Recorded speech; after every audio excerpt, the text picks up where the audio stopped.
हर हर महादेव। नमस्कार। मेरे YouTube channel श्रद्धा में आप सभी लोगों का हार्दिक स्वागत है। उम्मीद करती हूँ कि आप सभी सुखी और स्वस्थ होंगे, भगवान भोलेनाथ की भक्ति में व्यस्त होंगे। आइए जानते हैं आज शिव महापुराण संहिता 2 के द्वितीय खंड के 37वें और 38वें अध्याय के बारे में, जिसमें दक्ष का सिर काटकर यज्ञ कुंड में डालने के बारे में बताया गया है। हे नारद, यज्ञशाला में उपस्थित सभी देवताओं को डराकर और मारकर वीरभद्र वहां से भगा दिए और जो बाकी बचे उनको भी मार डाला। तब उन्होंने यज्ञ के आयोजक दक्ष को, जो कि भय के मारे अंतर्वेदी में छिपा था, बलपूर्वक पकड़ लिया।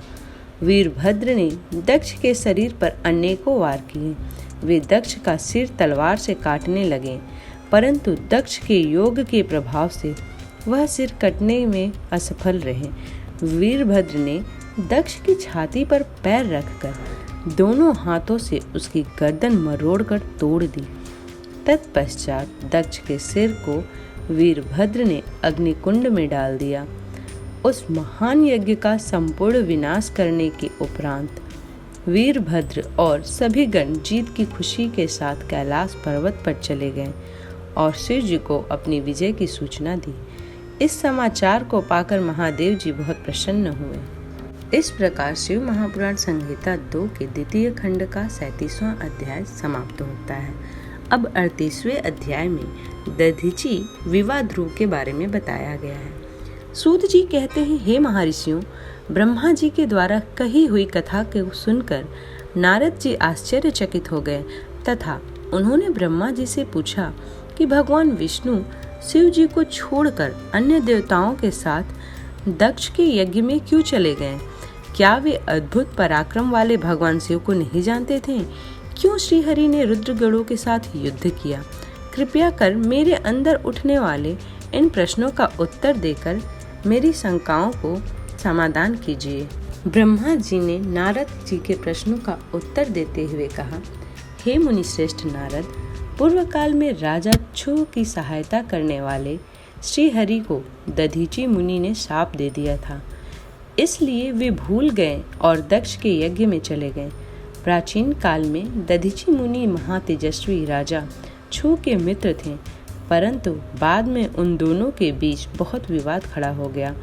विवाद का कारण मुनि दधीचि का 4 वर्णों ब्राह्मण, क्षत्रिय, वैश्य और शूद्र में ब्राह्मणों को श्रेष्ठ बताना था, परंतु राजा छू, जो कि धन वैभव के अभिमान में डूबे हुए थे, इस बात से पूर्णतः असहमत थे।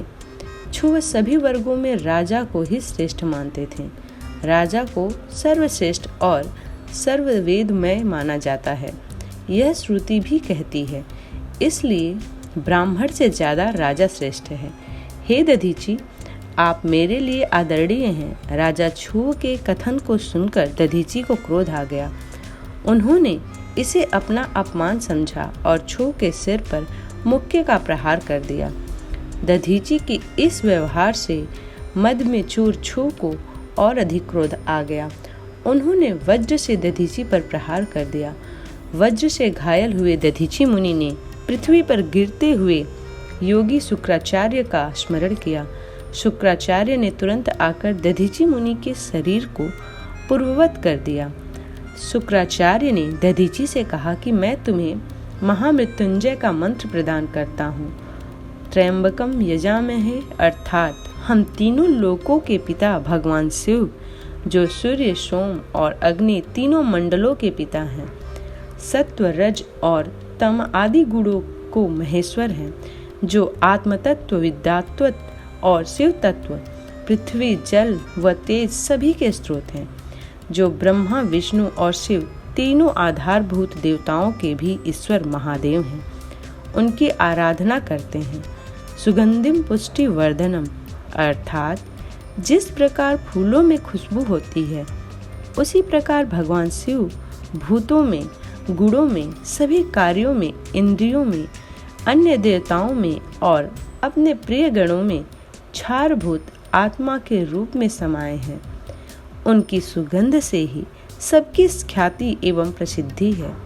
पुष्टिवर्धनम, अर्थात वे भगवान शिव ही प्रकृति का पोषण करते हैं। वे ही ब्रह्मा, विष्णु, मुनियों एवं सभी देवताओं का पोषण करते हैं। उर्वा रुक्मिव बंधनात् मृत्यो मोक्षीय मामृतात्, अर्थात जिस प्रकार खरबूजा पक जाने पर लता से टूटकर अलग हो जाता है, उसी प्रकार मैं भी मृत्यु रूपी बंधन से मुक्त होकर मोक्ष को प्राप्त करूं। हे रुद्रदेव, आपका स्वरूप अमृत के समान है। जो पुण्य कर्म, तपस्या, स्वाध्याय, योग और ध्यान से उनकी आराधना करता है, उसे नया जीवन प्राप्त होता है। भगवान शिव अपने भक्त को मृत्यु के बंधनों से मुक्त कर देते हैं और उसे मोक्ष प्रदान करते हैं।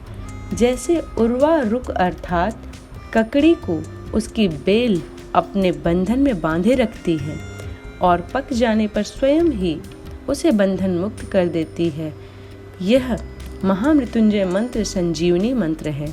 तुम नियम पूर्वक भगवान शिव का स्मरण करके इस मंत्र का जाप करो। इस मंत्र से अभिमंत्रित जल को पियो। इस मंत्र का जाप करने से मृत्यु का भय नहीं रहता। इसके विधिवत पूजन करने से भगवान शिव प्रसन्न होते हैं।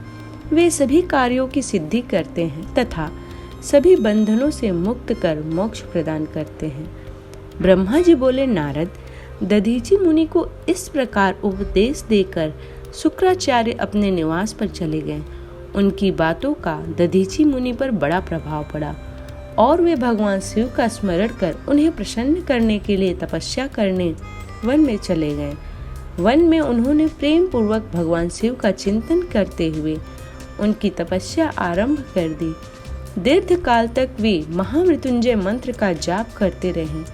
उनकी इस निस्वार्थ भक्ति से भक्त वत्सल भगवान शिव प्रसन्न होकर उनके सामने प्रकट हो गए। उनकी इस निस्वार्थ भक्ति से भक्त वत्सल भगवान शिव प्रसन्न होकर उनके सामने प्रकट हो गए। दधीची ने दोनों हाथ जोड़कर शिव जी को प्रणाम किया। उन्होंने महादेव जी की बहुत स्तुति की।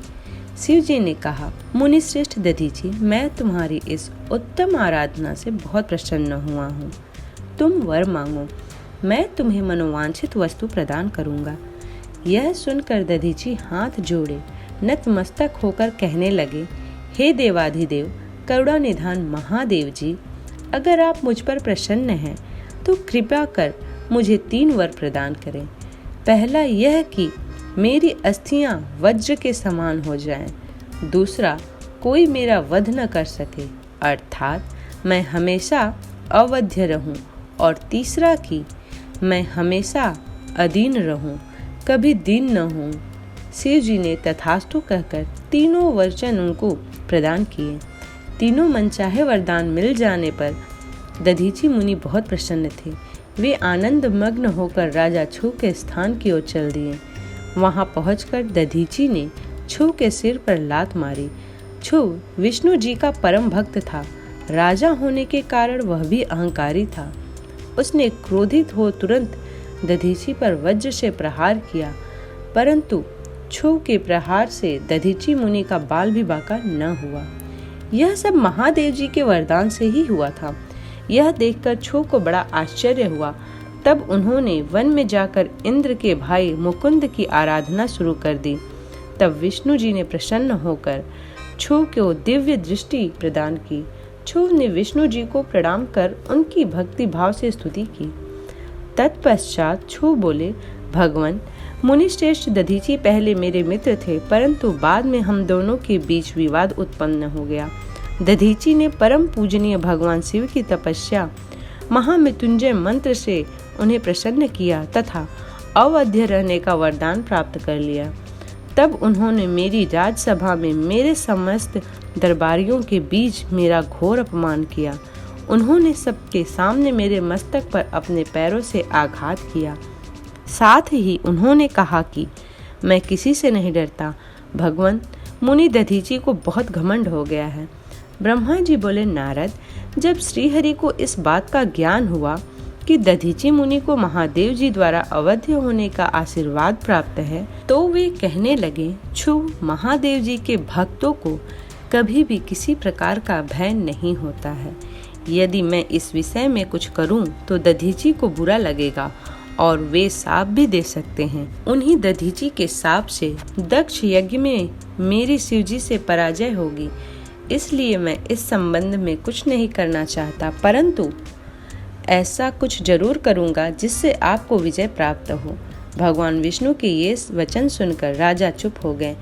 इस प्रकार शिव महापुराण संहिता 2 की द्वितीय खंड का 38वां अध्याय भी समाप्त होता है।